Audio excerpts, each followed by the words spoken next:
He's one of the most targeted leaders in the world today. President Ibrahim Traore of Burkina Faso has become a marked man, not because of tyranny, but because of conviction. From Washington to Paris, powerful nations want him removed. Inside his own country, political elites and hidden traitors plot against him. Even some African leaders view him as a disruption to the status quo. But Traore's only crime? Refusing to be controlled. He has challenged foreign influence, reclaimed national pride, and placed Burkina Faso's destiny above global interests. And for that, they want him gone, by any means necessary. But Traore is not standing still. In the face of growing threats, he's now reinforcing his inner circle with a new advanced security network. What exactly is this system?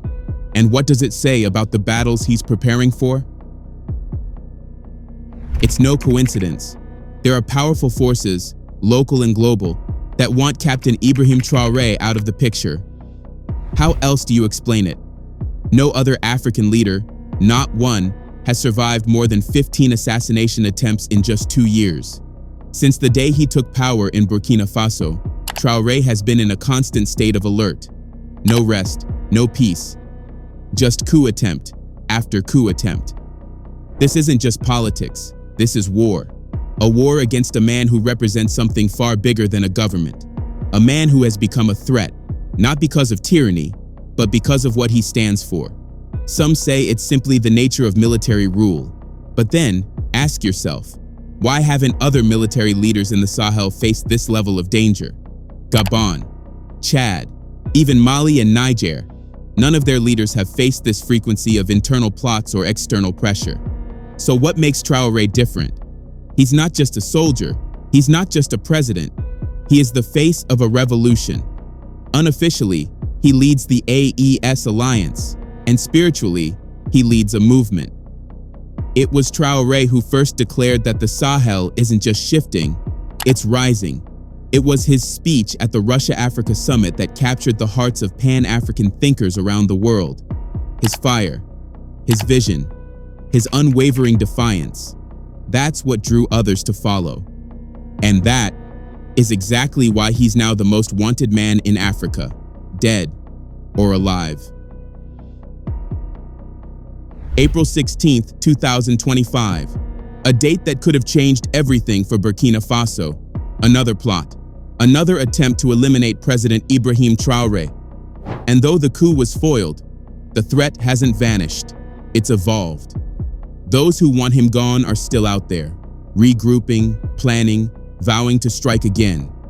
And now intelligence reports warn they're not done yet. They've promised to make their next move before June 2025. Where did they go? They fled. Not to the shadows, but to a neighboring country, Ivory Coast, a nation increasingly accused of collaborating with France in efforts to destabilize Burkina Faso. There, the traitors were welcomed, not as fugitives, but as allies. And under the quiet protection of Ivorian authorities, a new operations center has been set up. Their mission? Finish what they started. But Traore isn't standing still. Faced with this escalating threat, the president has launched a bold countermeasure, something insiders are calling the lockdown doctrine. It's more than just heightened security. It's a full-scale reset of everything around him. People, procedures, priorities. Nothing is left to chance. Local reports describe it as a doctrine where loyalty outweighs rank, and surveillance replaces ceremony. The first major shift? A complete restructuring of the Presidential Guard, the elite force responsible for Traore's protection. In a time where betrayal can come from within, this move isn't just necessary, it's survival. And as the air in Ouagadougou remains tense, one thing is clear: Traore is preparing for the next attack. Think about it. If high-ranking officers within the Burkinabe military were willing to betray President Traore, what's to say that betrayal hasn't already reached the heart of his own security? Some of these traitors didn't just defect, they paid fellow soldiers to stir chaos within the army. It's not hard to imagine that some of those soldiers might have been part of the Presidential Guard itself, And that's a risk Traore cannot afford to take. To protect himself and the nation, Traore made a decisive move. He has completely reconfigured the presidential guard. Teams were reshuffled, suspicious individuals were quietly removed, and in their place, only those who had proven their loyalty. But even loyalty wasn't enough. Every new recruit underwent a deep and invasive vetting process, far beyond routine background checks. Their school records, family connections, political leanings, and even international contacts were scrutinized. No stone was left unturned. Only those who passed every layer of this investigation were allowed to wear the uniform.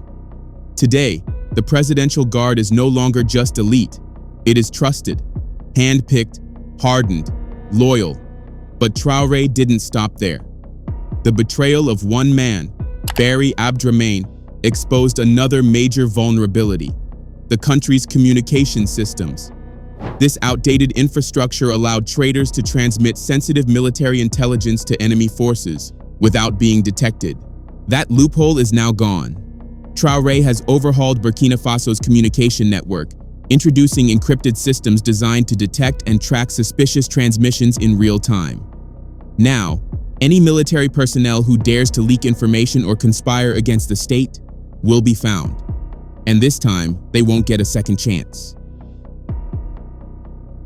As threats continue to mount, President Traore has activated yet another layer of defense, one that had long been dormant. The Office of Internal Counterintelligence, once focused solely on external threats, has now been brought back to life. With a new mission, its scope has expanded, no longer just watching from the shadows beyond Burkina Faso's borders. It now turns its gaze inward. Every cabinet minister, every provincial commander, even local police chiefs, no one is exempt.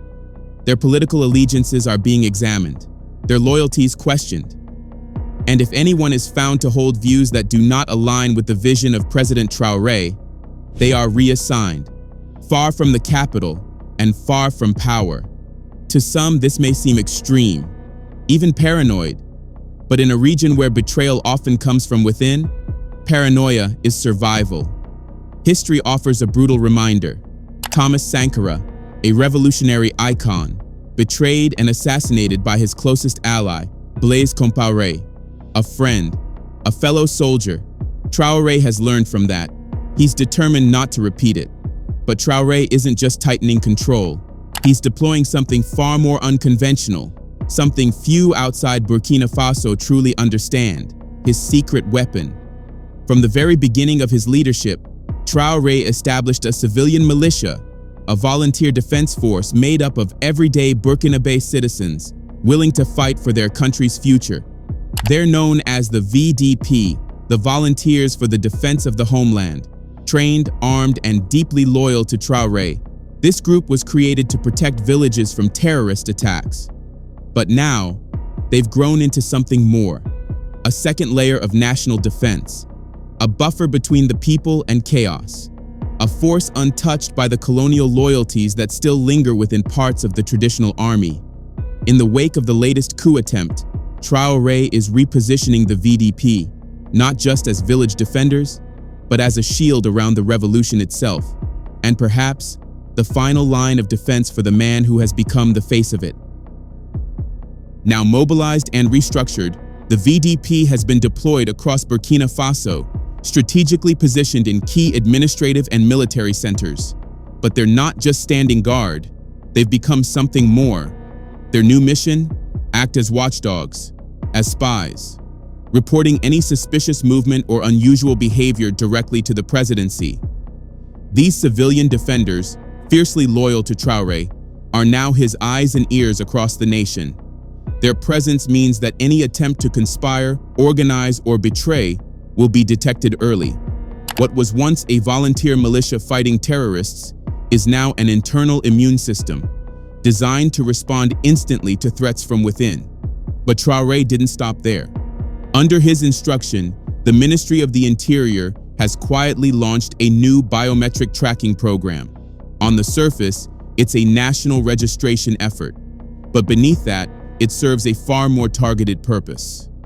According to reports from within Burkina Faso's intelligence network, This system will track the movements of individuals flagged as potential threats, both civilian and military. Those connected to the April 16th plot are now being monitored.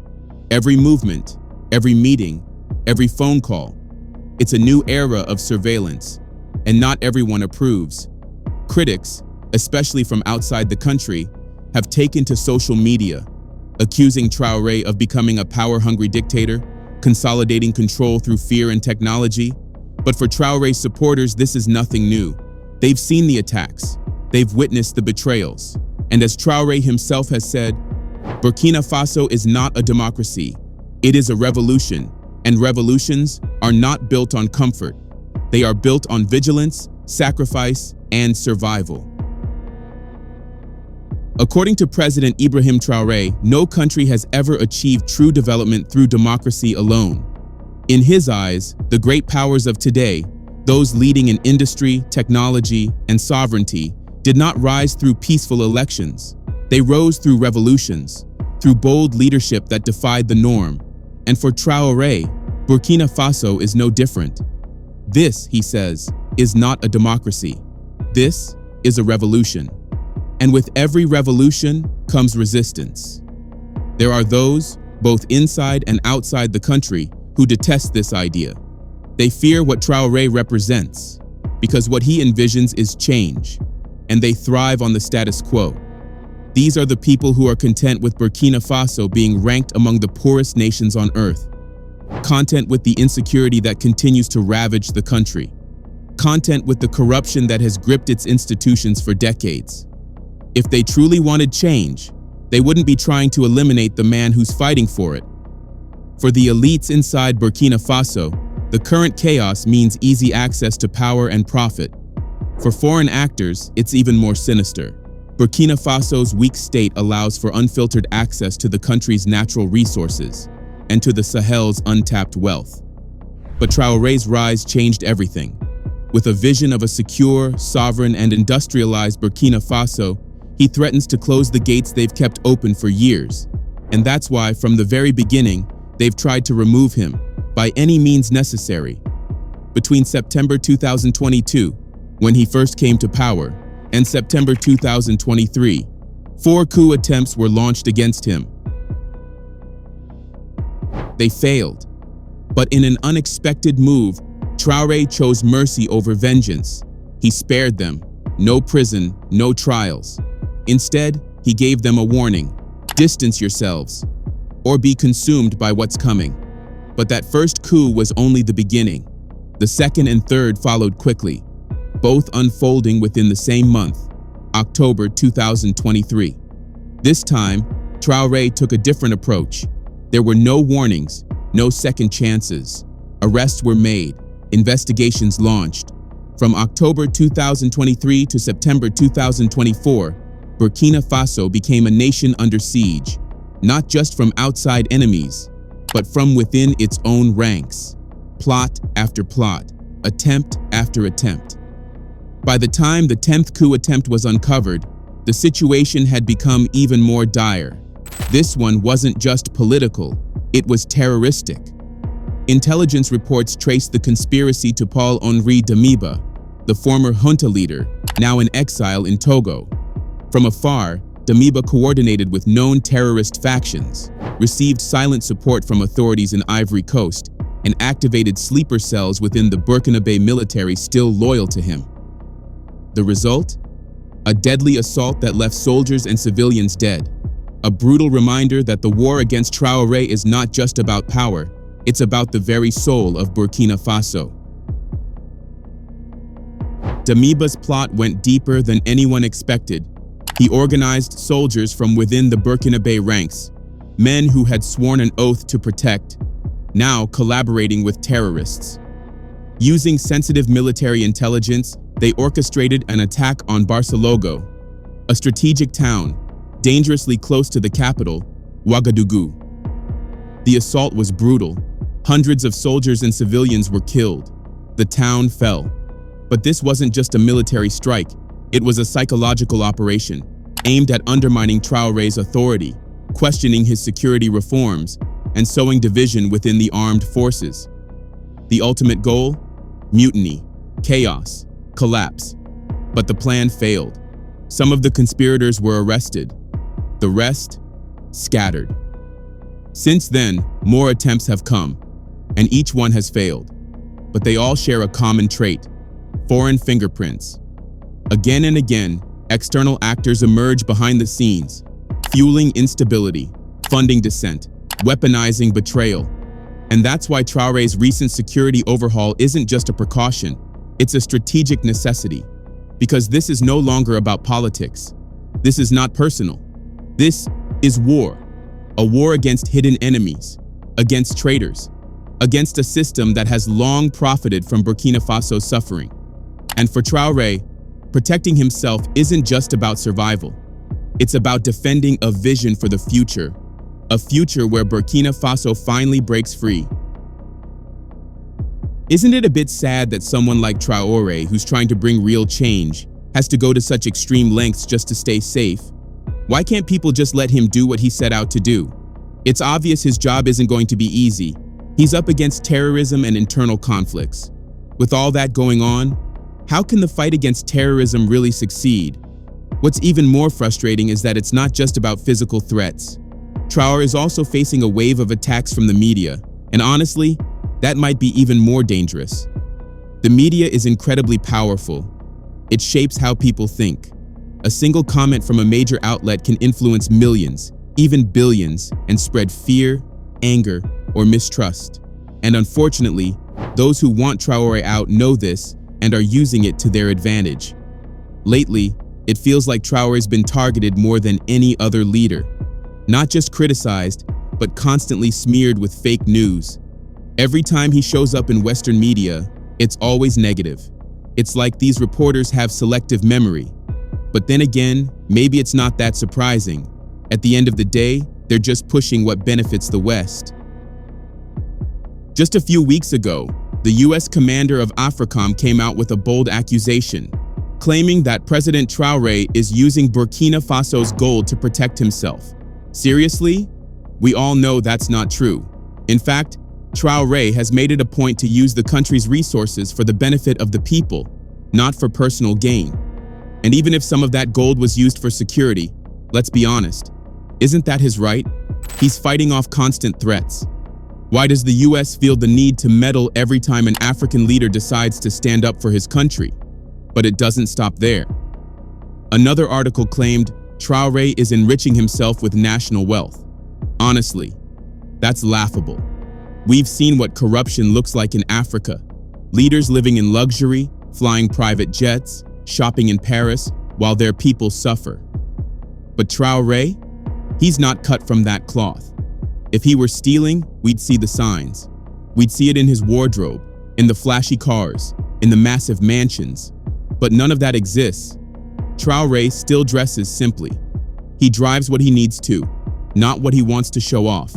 He stays grounded, in every sense of the word. And let's not forget, if he were truly enriching himself, he'd be traveling constantly like so many others. But he's not. He stays in Burkina Faso, facing the problems, walking among the people, and doing the real work. You don't see that often, and that's exactly why they're afraid of him. Let's be honest, this is just another desperate attempt to turn people against President Traore. At one point, there were headlines everywhere claiming that Traore was targeting and killing a specific ethnic group in Burkina Faso, the Fulanis. They said he had grown so frustrated that he made the Fulanis the new focus of a military strategy. That claim? It sparked protests, especially among Burkinabe citizens living in France. Some even went as far as demanding that he step down. But just like the accusations about gold and corruption, it was all a lie. Traore's government never targeted the Fulani people.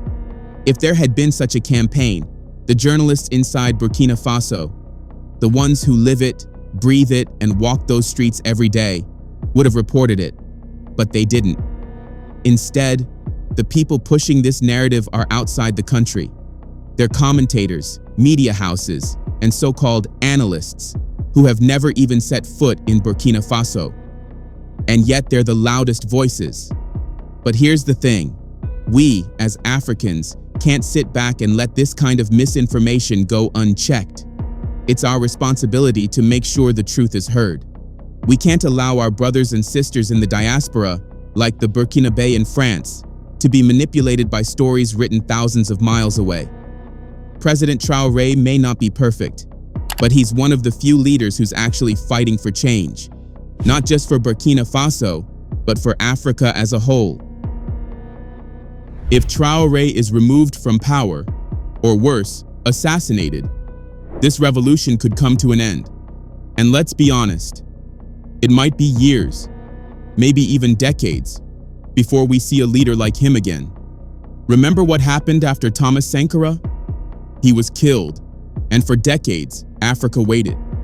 Waited for someone brave enough to stand up, someone bold enough to challenge the system. Traore is that someone.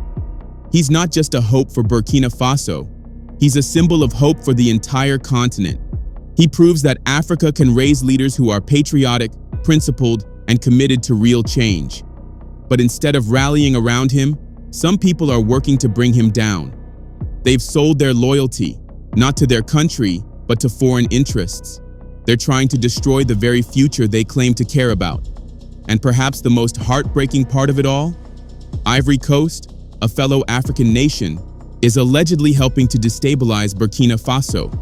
But with these new security measures in place, maybe, just maybe, it'll be enough to protect him, enough to keep the revolution alive. What do you think?